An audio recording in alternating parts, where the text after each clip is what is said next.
বলো বাবা, আপনার নাম কি? বৈদ্যনাথ চৌধুরী। কি করতেন যখন ইয়াং এজে ছিলেন? প্রফেশনালি কি করতেন? প্রফেশনাল, আমি retired deputy director, finance ministry. আচ্ছা, এখন এই যে আমি জেডিয়াট্রিক্স ডাক্তার, আমরা কেমন দেখছি আপনাদের? তোমাকে আমার খুব ভালো লেগেছে। কেন, কি কারণে ভালো লেগেছে? দেখো, তোমার মধ্যে যেই ইয়েটা আছে সেটা সকলের মধ্যে থাকে না। যেমন একটু ভালো করে বলো, ইলাবোরেট করে বলো।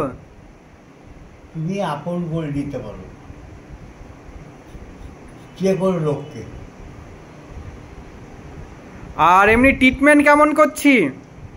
ভালো ট্রিটমেন্ট তো তুমি ভালো বুঝবে। পায়ের যে সমস্যা হয়েছিল সেটা এখন কেমন আছে?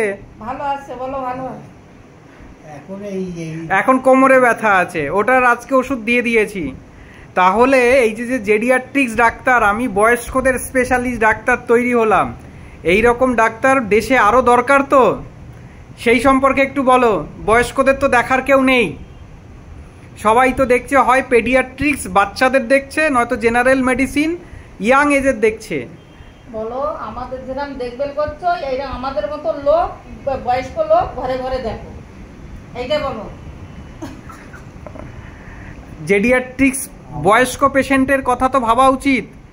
আমার তোমাকে এত ভালো লেগেছে যে আমি তোমাকে সেটাই এক্সপ্রেস করে বলতে পারবো। বিশেষ করে তোমার যে একটা মানে আপন করে নেওয়ার মতো যে তোমার একটা কোয়ালিটি, এটা সকলের থাকে না। এইটাই বলো যে আমাদের মতন বয়স্ক লোক যেরকম দেখছো, এরকম প্রতি বাড়িতে বাড়িতে আমাদের মতন দেখবেল করো, এইটাই বলছি। আচ্ছা, মাকে এবার জিজ্ঞেস করি। ক্যামেরা গোস টু মা। মা, কিছু বলো তোমার ডাক্তার সম্পর্কে। কেমন লাগলো? আমাকে কেমন লাগে, কিরকম দেখছি? কেমন দেখি? জোরে বলো, জোরে জোরে বলো। আর কি বলবো? আচ্ছা, আমি সব কথা শুনি তো?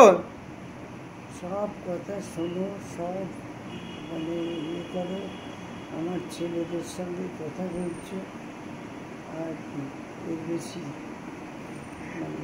ঠিক আছে মা, কোনো অসুবিধা হলে আমাকে